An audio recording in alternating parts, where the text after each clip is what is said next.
Have a seat, please, Oh my God, it's so nice to meet you. Likewise. This is amazing for me. We have some drinks. Thank God. Some Irish drinks, if you'd like one.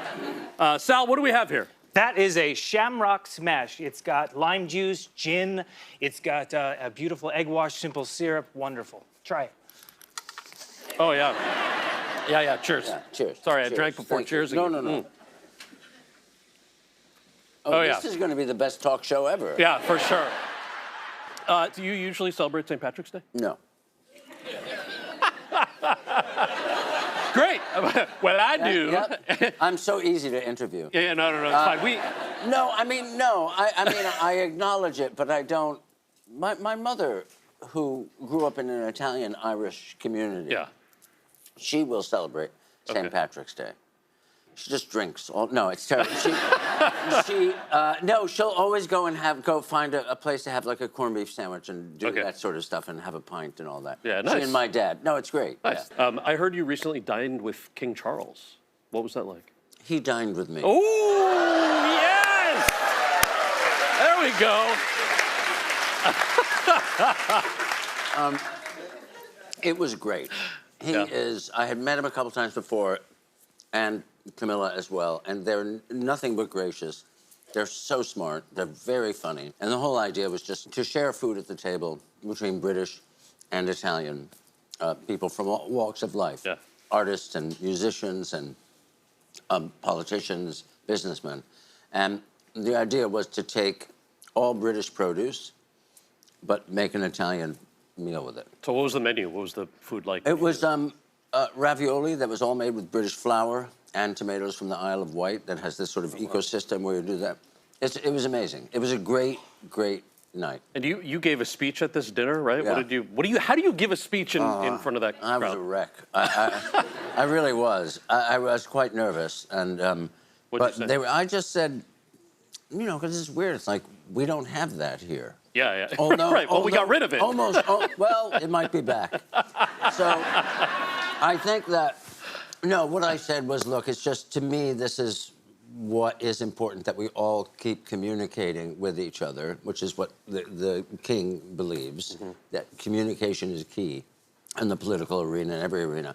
But I said that the table is a place where people come together, and that life should be celebrated that way. And it ameliorates a lot of contentious issues to sit at a table and eat with someone. Yeah, how nice. We need that in this world. Yeah. We need to take a short break. Let's get an audience member to help us out.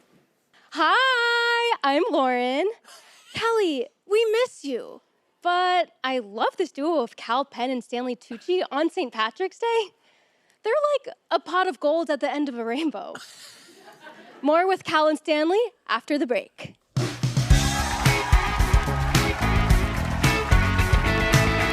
We're back. I'm Kelly Clarkson. I'm here with one of the greatest actors alive, Stanley Tucci. You can see his latest film now on Netflix. It's called The Electric State. Man, that was intense. Can you tell us about the film? What drove you to it? What drove you to doing it? That's how taken aback I am. It was a great role. Yeah. Really interesting script. Very unusual. I'd never read anything quite like that. And also the Russo brothers were doing it, and I had worked with them on Citadel, this television series we had done. And I just loved it. And it was such a joy to make it. What's your character Skate like? He's a guy who's sort of an amalgam of all of these tech geniuses, in a way, who starts out with good intentions, creating this technology, but then in the end, he becomes too powerful and abuses it. Okay. This film explores themes like prejudice and divisiveness. In what ways would you say the movie deals with those? Because those themes are not new. They've been around for a while, but the way y'all couch them is unique. The idea is that you have these robots that have taken on, that have become sort of sentient, and they, the public can no longer control them. So there's a war, and they are sequestered in an area in the desert. So in essence, they're put into sort of like a camp, and they are not allowed to interact with humanity any longer. And basically what they're showing is the prejudice against, because someone was ill-treated, they rose up, all that is squashed, and they're put away into a camp. And we've, of course, seen this happen again for centuries, millennia. Right. And it's still happening. So I think it sort of points to an ongoing issue. Okay. I'm curious if, like, were there conversations about things like AI and the ethics of all of that? And, you know, actors have the nerdy convos with your writer and with your director as you're getting into things. Were those parts of the conversation? No, a little bit, not too much. But the Russo brothers, you know, they're at the forefront of all new technology, certainly in cinema, and they're very interested in AI. So the stuff that you'll see in this movie is like no other CGI that you've ever seen before. Okay. It's incredibly real, and it's almost like hyper real. Oh, wow. Yeah, it's really interesting. Are you good personally at keeping up with technological advance? Like, I have an iPhone 7. Yeah, I don't. Yeah, I know. I know. Because I don't like change. I'm like, I got to do what now? Give it my face? How many are there? I don't know. How many are there now? 16. Okay. 16. I have the less than half one. Yeah. Yeah, I don't know. I'm bad. I don't. Yeah. I'm really bad about that stuff. I'm not good with it. You have another new show called Cards on the Table. What's that about? Oh, that was the thing that Allbirds, you know, the footwear company, came to me and said, would you be interested in doing this thing? And we shot a couple of days, and we just had all these questions that were put together by a psychiatrist. But they were very, none of those questions like, what's your favorite this, or what's your, you know, these were quite interesting. It's like, tell me about your mother. Yeah, well, yes, yeah, exactly, yeah. That's a long episode. But no, and it was just this thing, and they got all these wonderful people, from Formula One drivers to actors to scientists and we sat around and we pulled out these cards and asked each other questions while we ate and drank wine. And it was 2 of the best days I've ever spent. It was really fun, and I got to meet all these new people. That sounds incredible. Yeah, it was really fun. I mean, we've got, you know, I served you this beverage, which they served to me. Yes. What's the perfect drink to start a dinner party? A martini. Why? Because it lifts you up. Yeah, it makes you sure does. It makes you happy. It sort of cleans your palate, and then. Does it matter, gin or vodka? I think gin is great, but vodka is also, you know. Yeah. Cleansing. Okay, so martini, period. Yeah, cleansing is correct. Right? I'll take cleansing. That sounded gross. Did your folks, when you were young, did your parents throw dinner parties? Is this a thing you grew up with? Yeah, they would throw dinner parties. You know, they didn't. My dad was a teacher. My mom worked in the office, and so they weren't going out to dinner. There wasn't money to go to dinner. Also, in Westchester County in 1960s and 70s, there were like 3 restaurants. So, you know, you didn't go out. So they would make dinner. And they always served these really beautiful, elegant dinners. If my parents were having a dinner on a Friday night or Saturday night, my mother would have the table set by Wednesday. Oh, wow. And then she would be cooking slowly, and then people would come over and they'd have these, like, amazing meals. I don't know if they even knew how good they had it. That's, my parents were incredible hosts. That's incredible. So this is where you get it from? I guess so. Yeah. We all know Stanley has had countless iconic roles, from Julie and Julia to the award-winning film Conclave last year. So we wanted to go behind the scenes of some of those films throughout his career with a segment called Stanley's Superlatives. Stanley's Superlatives. And we're going to ask Stanley about memorable moments. I know you got a little song out of it, too. Yeah, that was nice. It's going to be instrumental. It's very nicely done. And he's going to share which films or characters come to mind. All right? Yeah. So I want to start with which of your characters is most like you in real life? Nigel in The Devil Wears Prada. Oh, okay. Why? Because he's very stylish. And he can be a bit caustic. Okay. But he's got a good heart. Very nice. Oh, how sweet. I mean, I think I have a good heart. Yeah, no, you're allowed to say that about yourself. They all agree. Okay, next, best Meryl Streep moment. Oh, in the bathtub. No, we were filming.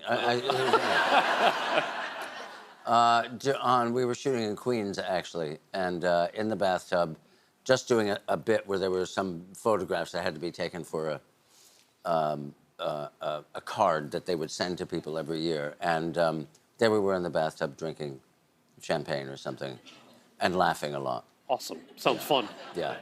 Scariest scene to shoot? In Lovely Bones with Saoirse Ronan, I was very nervous about the scene where the fella has her trapped and attacks her, which you don't see on screen, but the build-up to it is what you see. And I was very, very nervous about that, and I couldn't wait for it to be over. She was fine. You were a wreck. I was a wreck. Yeah.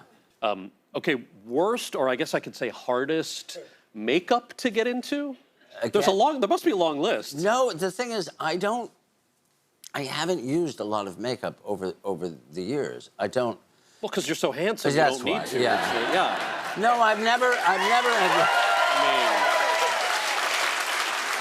Thank you. You're so much better than Kelly.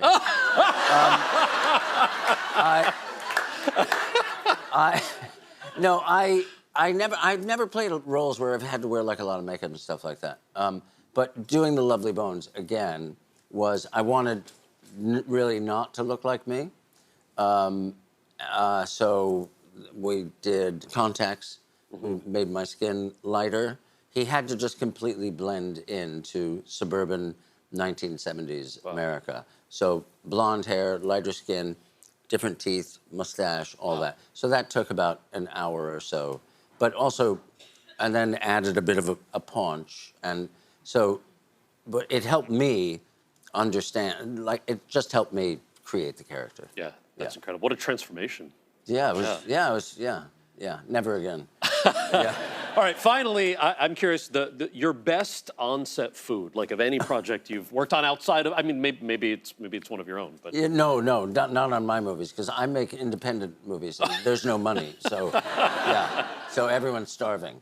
No, it was on this show, Fortitude, that I did with Sophie Grabel, that incredible Danish actress. And we were filming, Michael Gambon was in it, who passed away a couple years ago.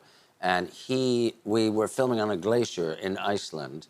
And because of the topography, they couldn't really set up a place for us to eat. So we all sat around on the glacier, and they had a tent, and they served one meal, which was a soup called katsupa, which is a classic, that's soup, yeah, and a stew soup thing. And it was made with mutton, and it's a classic Icelandic dish. It was one of the most delicious things I've ever had. I went back for thirds. And I know it sounds crazy, like, oh, the Italian guy, you know, with the pasta and the thing and the show, and I'm like, no, Iceland. Is where I had some incredible food. I mean, it looks amazing, and also, I mean, you're sitting on a glacier eating lunch. That's incredible. And the incredible. sun is shining, and the crew's sitting around. You're eating that, and you're with Michael Gambon, and you're like, this is great. Yeah. Okay, you've won a lot of awards, which I mentioned in your intro. I mentioned some of them in your intro. Is it true that you keep them all in the bathroom? Yeah. Well, where am I? I don't know where to put them. What does your mother say about this? My mother? Yes, I don't live with my mother. But still, if I had awards of this magnitude and kept them in the bathroom, my mom would be like, you need to show them off. No, I wouldn't show. It feels funny to me to do that. I would feel, I don't want to walk around and see them, and because then you think about them, and it's best not to think about them. Because if you think about them, then you're like, oh, I'd like to get another one of those. Do you know what I mean? No, you can't think that way. But you kind of want to get another one, right? Well, you always do. Yeah. But I don't. No. It'd be weird, like on my mantle, like here's my, you know. Nah. And that was Stanley's Superlatives. Give it up for Stanley Tucci, everybody. His new movie is called The Electric State. You can see it on Netflix.